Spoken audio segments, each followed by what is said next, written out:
Okay, आज के class में हम लोग यूरिया साइकिल देखेंगे। सिर्फ यूरिया साइकिल पढ़ाऊंगा, आज कुछ भी नहीं पढ़ाऊंगा। हो सकता है कि ये क्लास 15-20 मिनट में ही खत्म हो जाए, बट एक चीज याद रखना, यूरिया साइकिल मैं स्ट्रक्चर के साथ पढ़ा रहा हूँ। मैं पूरा ही बायोकेमिस्ट्री जितना भी रहता है, जैसे रेस्पिरेशन, फोटोसिंथेसिस, मैं पसंद करता हूँ कि हर चीज स्ट्रक्चर के साथ ही पढ़ाया जाए। ग्लाइकोलाइसिस में glucose, glucose 6 phosphate, fructose 6 phosphate, fructose 1,6 20 phosphate, हर किसी का स्ट्रक्चर पढ़ाया जाए, है ना। इसीलिए मैं रेस्पिरेशन, फोटोसिंथेसिस होल्ड भी करके रखा हूँ। मैं चाहता हूँ कि वो फिजिकल क्लासेस में ही पढ़ाया जाए। तो यूरिया साइकिल भी मैं एक्चुअली अभी नहीं पढ़ाना चाहता था, लेकिन अब क्या, एक छोटा सा टॉपिक छोड़ रख देने का, 15-20 मिनट का टॉपिक है, इसलिए मेरे को पता नहीं कितना सक्सेसफुल होऊंगा इस वीडियो में। To teach urea cycle online बहुत अजीब लगता है, बट कोशिश करता हूँ। समझा तो मतलब समझ ही जाएगा, वैसे अगर नहीं समझा तो मैं फिर से एक बार फिजिकल क्लासेस चालू होने का बढ़ा दूंगा, नॉट एन इश्यू, लेकिन कोशिश करो समझने की। दूसरी सबसे इंपॉर्टेंट चीज कि जो मैंने स्ट्रक्चर्स बताए थे, वो स्ट्रक्चर्स याद किए बिना वीडियो मत देखो, स्ट्रक्चर्स देख लो। कौन से देखने हैं अपने को, तो आर्जिनिन का याद करने के लिए बताया था मैंने, ठीक है। एस्पार्टिक एसिड का देख लेना। एस्पार्टिक एसिड का तो इजी है वैसे, डब्बा और फिर CH2COH, तो एस्पार्टिक एसिड का तो कुछ नहीं है, ठीक है। यूरिया का स्ट्रक्चर बताया था, ठीक है। NH2 C double bond O NH2, simple चीज है। और मैंने सक्सिनिक एसिड और फ्यूमेरिक एसिड, इन दोनों के स्ट्रक्चर भेजे थे ग्रुप पे, वो भी रिवाइज करवा देता हूँ। COOH CH2 CH2 COOH, ये सक्सिनिक एसिड हो गया, ठीक है। और COOH CH CH COOH, ये फ्यूमेरिक एसिड हो गया। Not a big deal at all, एकदम इजी कंसेप्ट है, ठीक है। तो ये जो स्ट्रक्चर्स है, आर्जिनिन का ही बेसिकली देख लो एक बार, अच्छे से याद कर लो आर्जिनिन का स्ट्रक्चर अच्छे से, नहीं तो मज़ा नहीं आएगा, ठीक है। तो अब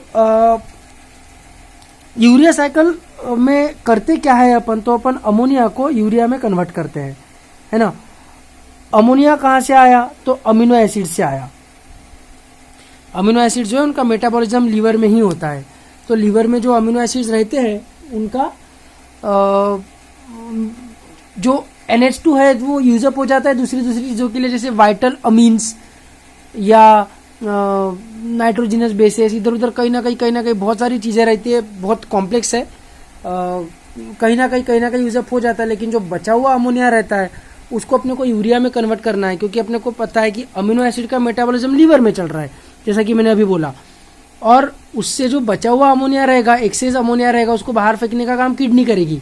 तो लीवर से किडनी तक हो जाएगा कैसे, तो ब्लड में डिसॉल्व होके, है ना। लीवर में से हेपेटिक वेन के थ्रू राइट एट्रियम में जाएगा, राइट एट्रियम से राइट वेंट्रिकल में, फिर लंग्स में, फिर लेफ्ट एट्रियम, फिर लेफ्ट वेंट्रिकल, फिर लेफ्ट वेंट्रिकल जब पंप करेगा तो पूरे बॉडी में पंप होगा वो, लेकिन 1/5 पोर्शन किडनी की तरफ पंप होगा, ठीक है। और फिर किडनी उसमें से नाइट्रोजनस वेस्ट निकलकर बाहर फेंक देगी। तो बेसिकली वो अच्छा खासा ब्लड के थ्रू बॉडी में फैलने ही वाला है। तो अपन अमोनिया को अमोनिया के फॉर्म में बाहर नहीं फेंक सकते, क्योंकि वो टॉक्सिक है। ये अपन ने एक्सक्रीशन में भी देखा है और एनिमल किंगडम में भी देखा है, अमोनोटेलिक, यूरियोटेलिक, यूरिकोटेलिक। तो उस अमोनिया को यूरिया में कन्वर्ट करने का काम है, ये होगा लीवर के सेल्स में। लीवर के सेल्स को अपन बोलेंगे hepatocytes. Hepatic is the adjective of liver, cyto मतलब सेल।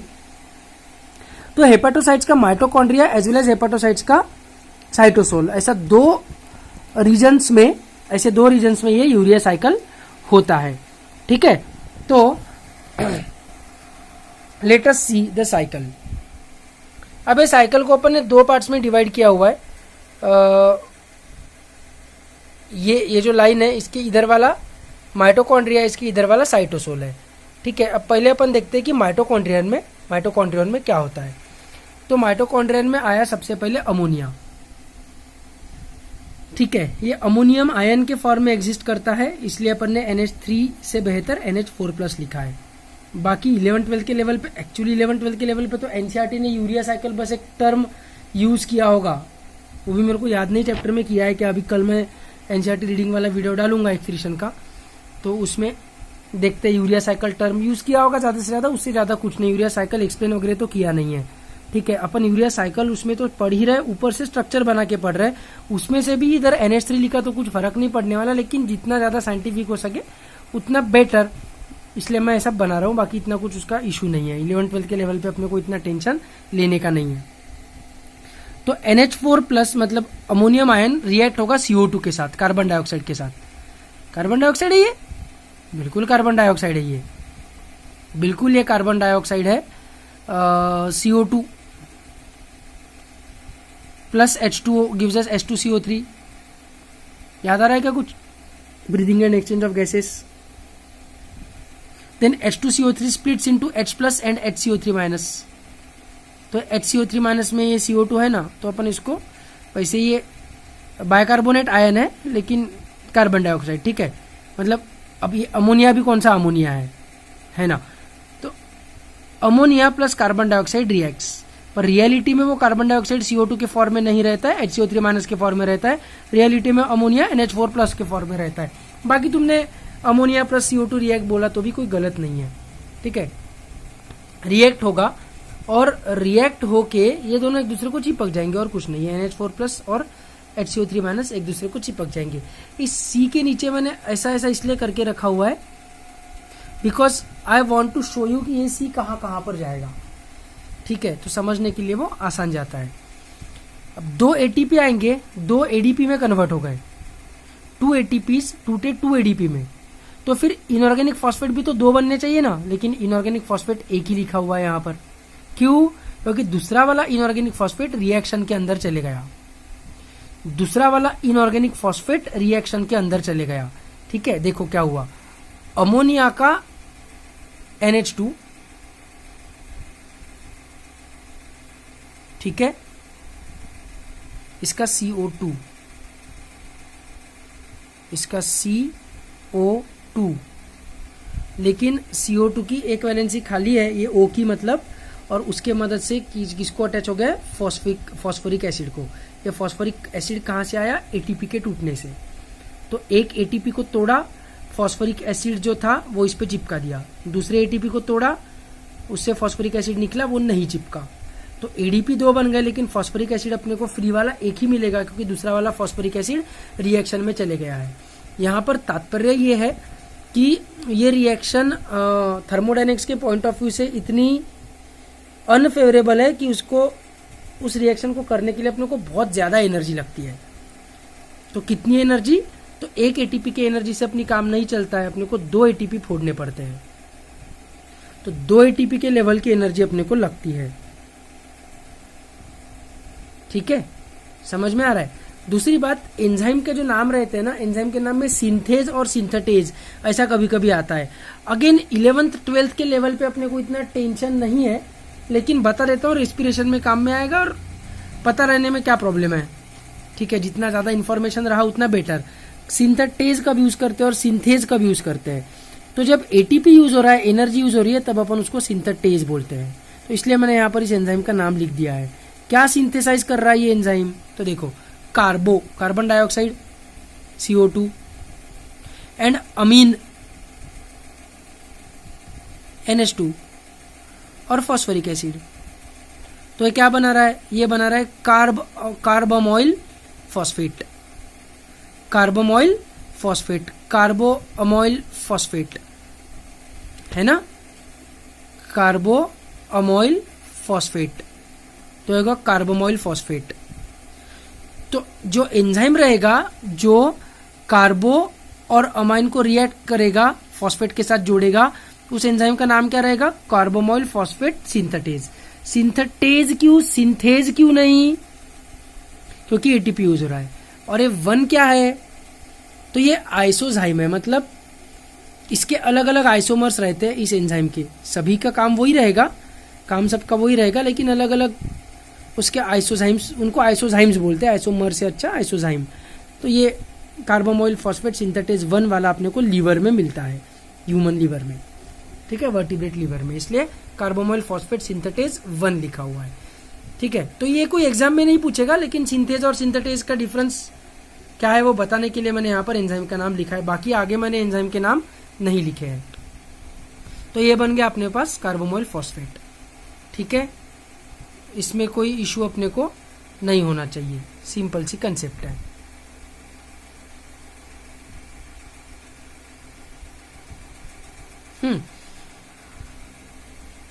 अब आया ऑर्निथिन, कहां से आया अभी इसका टेंशन मत लो, अभी फिलहाल इसका टेंशन मत लो, लेकिन आया ऑर्निथिन। ऑर्निथिन को देखो क्या है, ऑर्निथिन में सी है, C double bond O COOH है, ठीक है, COOH है। ये मैंने लेनिंजर से देखकर बनाया है डायग्राम, इसलिए उसने वो साइंटिफिकली एक्यूरेट चीज रहती है। तो बायोलॉजिकल पीएच पे तुमको बताया था कि जनरली वो COOH CO- के फॉर्म में एग्जिस्ट करता है ना, पायरुविक एसिड के फॉर्म में एग्जिस्ट नहीं करेगा, पायरुवेट के फॉर्म में एग्जिस्ट करेगा बायोलॉजिकल पीएच पे चीजें, तो इसलिए वो वैसा लिखा हुआ है। Don't worry about that. इसको भी देखो NH2 की जगह NH3+ लिखा हुआ है, तो don't worry about that, not an issue. तो C COOH H NH3 NH2 डब्बा हो गया ना, डब्बा, अमीनो एसिड्स का डब्बा, याद है ना बायोमोलिक्यूल्स में का डब्बा, ये डब्बा, और ये हो गया R group, CH2 CH2 CH2 NH3+। तो फिर इसको तुमने अमीनो एसिड बोलना चाहिए कि नहीं? तो हाँ, केमिस्ट्री के पॉइंट ऑफ व्यू से तुमने इसको अमीनो एसिड बोलना चाहिए, क्योंकि अमीनो एसिड का डेफिनेशन क्या है कि ये डब्बा रहना चाहिए, C COOH NH2H और R ग्रुप रहना चाहिए। तो ये दोनों चीजें सेटिस्फाई हो रही है, तो इसको तुमने अमीनो एसिड बोलना चाहिए। पर 20 अमीनो एसिड्स के स्ट्रक्चर में अपन ने ऑर्निथिन का स्ट्रक्चर पढ़ा था क्या? नहीं पढ़ा था, क्योंकि अमीनो एसिड्स पढ़ाते वक्त मैंने तुमको बताया था, बायोमोलिक्यूल्स पढ़ाते वक्त, कि there are more than 200 amino acids discovered. लेकिन अपन अमीनो एसिड्स में 20 को ही कंसिडर करते हैं, क्योंकि अमीनो एसिड को अपन तभी अमीनो एसिड के में कंसिडर करेंगे जब वो प्रोटीन के स्ट्रक्चर में अपने को मिलेगा। ऑर्निथिन अपने को किसी भी प्रोटीन के स्ट्रक्चर में आज तक नहीं मिला है, तो इसको अपन अपने 20 अमीनो एसिड्स में कंसिडर नहीं करेंगे। ऐसे और बहुत सारे स्ट्रक्चर्स है जो ये कंडीशन फॉलो करते हैं, लेकिन उसको अपन अमीनो एसिड्स में कंसिडर नहीं करते। लिनिंजर ने वैल्यू दी है more than 200 such compounds have been found, जो ये क्राइटेरिया सेटिस्फाई करते। तो ये केमिस्ट्री के पॉइंट ऑफ व्यू से तो क्राइटेरिया सेटिस्फाई हो रहा है, पर बायोलॉजी का रूल है कि उसने प्रोटीन बनाना चाहिए, पेप्टाइड लिंकेज बनाना चाहिए, primary structure of protein, secondary structure of protein उसमें मिलना चाहिए। किसी प्रोटीन में आज तक नहीं मिला, इसलिए अपन इसको कंसीडर नहीं करते हैं। ठीक है, ओके। दूसरा, ये दूसरी बात, ये ऑर्निथिन आया कहां से आया, अब इसका टेंशन मत लो, ये आया, बस इतना ध्यान रखो। आने के बाद ये रिएक्ट हुआ कार्बोमाइल फॉस्फेट के साथ, तो मेरे को समझा नहीं कि वो मैं कैसे बनाऊं, ठीक है। प्लस बनाया रहता तो वो जमा नहीं रहता बराबर, इसलिए मैंने ऐसा एरो बना दिया कि as if carbamoyl phosphate is entering the reaction, ठीक है। फॉस्फोरिक एसिड रिमूव हो गया, फॉस्फोरिक एसिड रिमूव हो गया, ठीक है। अब देखो अपने पास क्या बचा, अपने पास बचा C double bond O NH2, देखो C double bond O NH2, इसलिए मैंने C के नीचे ऐसा करके रखा है। अनफॉर्चुनेटली मेरे पास कोई दूसरे कलर का पेन नहीं था, ठीक है, इसलिए मैंने ऐसा कर दिया। तुम लोग किसी अलग पेन से ये C को बना लेना, यानी तुमको रिवाइज करते वक्त समझ में आएगा कि ये कौन सा C है। तो ये वाला C है कार्बोमाइल फॉस्फेट का, NH2 है, डबल बॉन्ड O है, ठीक है। ये इतना पोर्शन तो फॉस्फोरिक एसिड तो निकल गया बराबर। फॉस्फोरिक एसिड जब निकला तो फॉस्फोरिक एसिड बोमलेगा नहीं गया कि मेरा हाइड्रोजन दो इधर वाला, ऐसे कैसे निकलूं मैं? तुमने मेरे को यहाँ पर अटैच करते वक्त मेरा हाइड्रोजन निकाला ऑक्सीजन की वैलेंसी खाली करने के लिए, और अभी बोल रहे हो वैसे ही निकल, मेरा हाइड्रोजन चाहिए मेरे को वापस, ऐसा नहीं बोलेगा क्या वो? अरे फॉस्फोरिक एसिड का स्ट्रक्चर क्या रहता है, एक सेकंड ना, इसको भी मैं आयनिक फॉर्म में नहीं लिखता हूं, सीधा सीधा ही लिखता हूं, इन्हें कंफ्यूजन नहीं होगा। फॉस्फोरिक एसिड का केमिकल फॉर्मूला क्या है? H3PO4, पता है अपने को। 1 2 तीसरा हाइड्रोजन इधर रहेगा, P 1 2 3 4 O4। अभी इधर हाइड्रोजन क्यों नहीं है? क्योंकि अपने को ऑक्सीजन की वैलेंसी चाहिए थी, तभी तो ये कार्बन के साथ वो अटैच हो पाएगा। पर अब जब इसको तोड़ना है, फॉस्फोरिक एसिड को अलग करना है, फॉस्फोरिक एसिड के मॉलिक्यूल को, तो इसका हाइड्रोजन देना पड़ेगा ना, तभी तो वो अलग होगा, नहीं तो वो कार्बन को छोड़ेगा कैसे?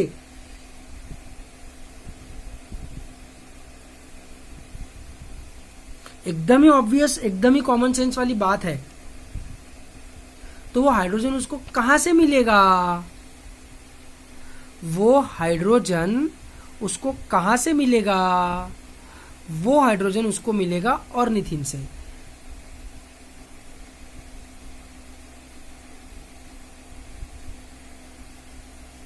ठीक है, ऑर्निथिन अपना हाइड्रोजन छोड़ देगा, ऑर्निथिन अपना हाइड्रोजन छोड़ देगा। ठीक है, तो देखो क्या हो गया, C double bond O NH2 as it is, C double bond O NH2, ये तो एज इट इज है। कार्बन की वैलेंसी खाली हो गई क्योंकि इतना पोर्शन निकल गया। ये नाइट्रोजन की वैलेंसी खाली हो गई क्योंकि एक हाइड्रोजन निकल गया। तो ये नाइट्रोजन ये वाले कार्बन को चिपक गया। ये देखो, ये वाला नाइट्रोजन ये वाले कार्बन को चिपक गया। ये देखो, ये वाले कार्बन को NH, फिर CH2 थ्राइस और फिर डब्बा। तो ये ऑर्निथिन कार्बोमोल फॉस्फेट के साथ चिपक गया। इस रिएक्शन को कैटेलाइज करने वाले एंजाइम का नाम मैंने नहीं लिखा है क्योंकि बहुत ही ज्यादा एक्सेस हो जाएगा, जरूरत नहीं है अपने को। कार्बोमोल फॉस्फेट सिंथेटेज में बस वो सिंथेज और सिंथेटेज का डिफरेंस बताने के लिए करके मैंने वो लिख दिया, बाकी एंजाइम्स के नाम वगैरह अपने को याद नहीं रखने। ठीक है, तो अब जो मॉलिक्यूल बना उस मॉलिक्यूल को बोलेंगे सिट्रुलिन। उस मॉलिक्यूल को कहा जाएगा सिट्रुलिन। ये भी अमीनो एसिड है, देखो CHNH3+CO-, ये हो गया डब्बा, और ये R ग्रुप, ये भी बन गया ना अमीनो एसिड। लेकिन 20 अमीनो एसिड के स्ट्रक्चर्स में अपन ने इसका स्ट्रक्चर नहीं पढ़ा था। क्यों नहीं पढ़ा था? क्योंकि प्रोटीन में कहीं पर भी आज तक नहीं मिला है, सिंपल रीजन। ठीक है, अब ये सिट्रुलिन एंटर करेगा इधर, किधर? साइटोप्लाज्म में। ठीक है, सिट्रुलिन ने साइटोप्लाज्म में एंटर करने के बाद क्या क्या होगा? एक तो एटीपी आ रहा है अंदर रिएक्शन में, है ना, और एटीपी टूटा एडीपी में, एडीपी टूटा एएमपी में। तो दो फॉस्फोरिक एसिड अलग हुए, वो दोनों एक दूसरे को अटैच्ड है, वो दोनों एक दूसरे को अटैच्ड है, तो इसको पायरोफॉस्फेट बोलते हैं, पायरोफॉस्फेट। ये दो अलग अलग फॉस्फोरिक एसिड के मॉलिक्यूल्स नहीं है, दो फॉस्फोरिक एसिड के molecules attached to each other है, सेपरेट नहीं है, तो इसको पायरोफॉस्फेट बोलते हैं। तो एटीपी आया, एएमपी प्लस पायरोफॉस्फेट में टूट गया। इधर से एस्पार्टिक एसिड आया, एस्पार्टिक एसिड का स्ट्रक्चर अपने को याद होगा, डब्बा CH2COOH। ठीक है, ठीक है, अब क्या हुआ देखो, ये सिट्रुलिन का C, इसके नीचे मैंने ऐसा ऐसा करके रखा है, ये देखो ये वो वाला C है, सिट्रुलिन का C है ये। इधर देखेंगे सब लोग, जहां से मैं पेन को, सब लोग मतलब इंडिविजुअली, पेन को जहां पर मैं मार्क कर रहा हूं, देखो ये वाला कार्बन, ये वाला कार्बन है। ठीक है, समझ में आ रहा है? ये वाला NH2, ये वाला NH2 है, ये वाला NH, ये वाला NH है, ये CH2 थ्राइस, सब लोग पेन को देखेंगे, ये CH2 थ्राइस है, ये CHCO- NH3+, ये CHCO- NH3+, डब्बा, है ना। और इसको क्या चिपक गया? इसको चिपक गया एस्पार्टिक एसिड। एस्पार्टिक एसिड कैसे चिपका? तो डबल बॉन्ड O निकाल दिया अपन ने, कार्बन की वैलेंसी 2 खाली हो गई, है ना, एक वैलेंसी से इसने इसको पकड़ लिया, इसलिए इधर डबल बॉन्ड हो गया है। देखो इधर सिंगल ही था लेकिन इधर डबल बॉन्ड हो गया। बची कार्बन की एक वैलेंसी, उस वैलेंसी से ये एस्पार्टिक एसिड का जो नाइट्रोजन है वो उसको चिपक गया। NH, CH as it is, सब पेन को देखेंगे, COOH, COOH as it is, ठीक है, CH2COOH, CH2COOH। ये बहुत ही गंदा हो गया है लेकिन समझ रहा है अपने को। मैंने गलती से इधर NH3 लिख दिया था इसलिए वो मिटाना पड़ा। ये तो इधर ऐसा CH2COOH, ये CH2COOH, सिंपल। ठीक है, ये बन गया आर्जिनिनोसक्सिनेट। देखो यहां पर भी मैंने एंजाइम का नाम नहीं बताया है, जरूरत नहीं है। आर्जिनिनोसक्सिनेट के बाद अब क्या होगा? फ्यूमेरिक एसिड इसमें से निकल जाएगा। फ्यूमेरिक एसिड देखो कौन सा है, COOH CH double bond CH COOH, ये फ्यूमेरिक एसिड है ना। ये देखो COOH CH CH COOH। Sir इधर तो CH2 है, अब CH क्यों बोल रहे हो? अरे एक हाइड्रोजन अपने को छोड़ना पड़ेगा, क्यों? इसको देने के लिए। तो ये बोमलेगा नहीं क्या कि मेरी वैलेंसी खाली रह गई, इसलिए ये हाइड्रोजन निकाल देने का, CH2 नहीं रखने का, इसको CH कर देने का।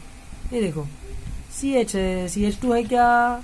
नहीं है, तो कि ये जो हाइड्रोजन है ये इस नाइट्रोजन को दे दिया, तो इतना पोर्शन अलग हो गया, इतना पोर्शन फ्यूमेरिक एसिड बन के अलग हो गया। बचा क्या? तो NHC डबल बॉन्ड NH2, देखो NH, ये वाला हाइड्रोजन इधर चले गया ना, तो NH2 हो गया, NH2C डबल बॉन्ड NH2 है ना, NH CH2 thrice CH2 thrice, डब्बा डब्बा, ये बच गया ना। इतना जो मैंने जिसको एनसर्कल किया उतना पोर्शन रिमूव हो गया, बाकी का पोर्शन रह गया, है ना। इतना पोर्शन बस ये हाइड्रोजन छोड़ के, एक हाइड्रोजन छोड़ के इतना पोर्शन निकाल दिया फ्यूमेरिक एसिड बनवाकर। तो अपने पास क्या बचा? अपने पास बचा आर्जिनिन, अपने पास बचा आर्जिनिन। इसके बाद वाला जो एंजाइम है, मैं किसी एंजाइम का नाम नहीं बता रहा हूँ, लेकिन ये एंजाइम मैंने MTG में फिंगर टिप्स में इसके ऊपर क्वेश्चन देखा, इसलिए बता देता हूँ। आर्जिनेज, आर्जिनिन को तोड़ने वाला आर्जिनेज, देखो ये आर्जिनिन को तोड़ेगा, ये आर्जिनिन को तोड़ेगा। कैसे तोड़ेगा? तो H2O अंदर आएगा, हाइड्रोलाइसिस करेगा, ओथिलीन में का हाइड्रोलाइज है वो, हाइड्रोलाइसिस करेगा, H2O आएगा, H2O आएगा। ये वाला जो कार्बन है इसको अपना O दे देगा, तो ये हो जाएगा C डबल बॉन्ड O। ये वाली वैलेंसी टूटेगी, ये वाली वैलेंसी टूटेगी, क्योंकि डबल बॉन्ड O है, इसकी 2 वैलेंसीज खाली करनी पड़ेगी ना, और ये कौन सा कार्बन है ध्यान रखो, ठीक है। तो इधर डबल बॉन्ड O लग जाएगा, तो इतना मॉलिक्यूल अलग ही हो जाएगा, इतना मॉलिक्यूल अलग हो जाएगा। C double bond O NH2 बन के, C double bond O NH2 this is nothing but urea. Main काम तो हो गया अपना, यूरिया साइकिल में यूरिया तो बन गया, है ना, बराबर।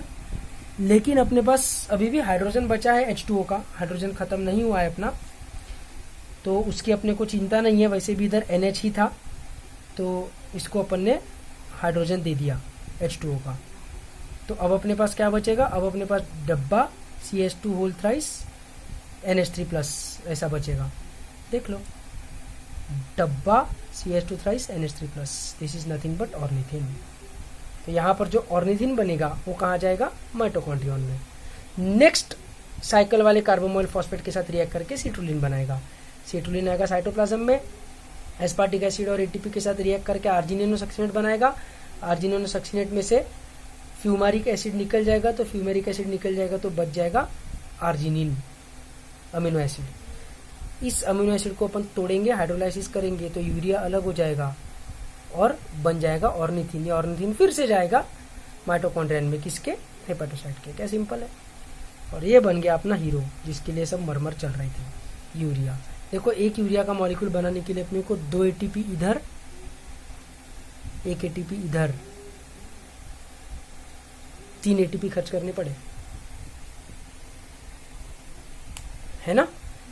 तो अगर बहुत थोक में पानी अवेलेबल होगा, जैसे फ्रेश वाटर फिशेस के पास होता है, तो काय को ATP खर्च करेंगे? वो अमोनिया को अमोनिया के फॉर्म में डिसॉल्व करके फेंक देंगे बाहर, इसलिए वो अमोनोटेलिक रहेंगे। और हम लोग जो है, जिनके पास पानी भी मीडियम है, एनर्जी भी मीडियम है, वो एनर्जी खर्च करना प्रीफर करेंगे, 3 ATP खर्च करना प्रीफर करेंगे एज कम्पेयर टू पानी वेस्ट करना। और डेजर्ट एनिमल्स जो है, उनको तो यूरिया भी नहीं पुराएगा, तो यूरिया को फर्दर कन्वर्ट करेंगे यूरिक एसिड में, उसके लिए और ATPs लगेंगे। समझ में आ रहा है? तो ये छोटी सी चीज़ बस आज पढ़ानी थी, तो आज मैं यहाँ पर रुकता हूँ। कल मैं NCERT रीडिंग वाला वीडियो भी अपलोड कर दूंगा, ठीक है। और फ्राइडे को बायोलॉजिकल क्लासिफिकेशन की टेस्ट रहेगी, और संडे को क्यूमुलेटिव में फिर से बायोलॉजिकल क्लासिफिकेशन ही आएगा 11th वालों के साथ। प्लांट ग्रोथ एंड हार्मोन्स की फिर अलग से तुम्हारी टेस्ट ले लूंगा मैं अगले हफ्ते, सिर्फ 12th वालों की। अभी बायोलॉजिकल क्लासिफिकेशन की मेरे को 11th वालों की भी लेना ही है टेस्ट, तो इसलिए साथ में ले रहा हूँ, ठीक है। कुछ क्वेरी होगी तो do message me. Good bye.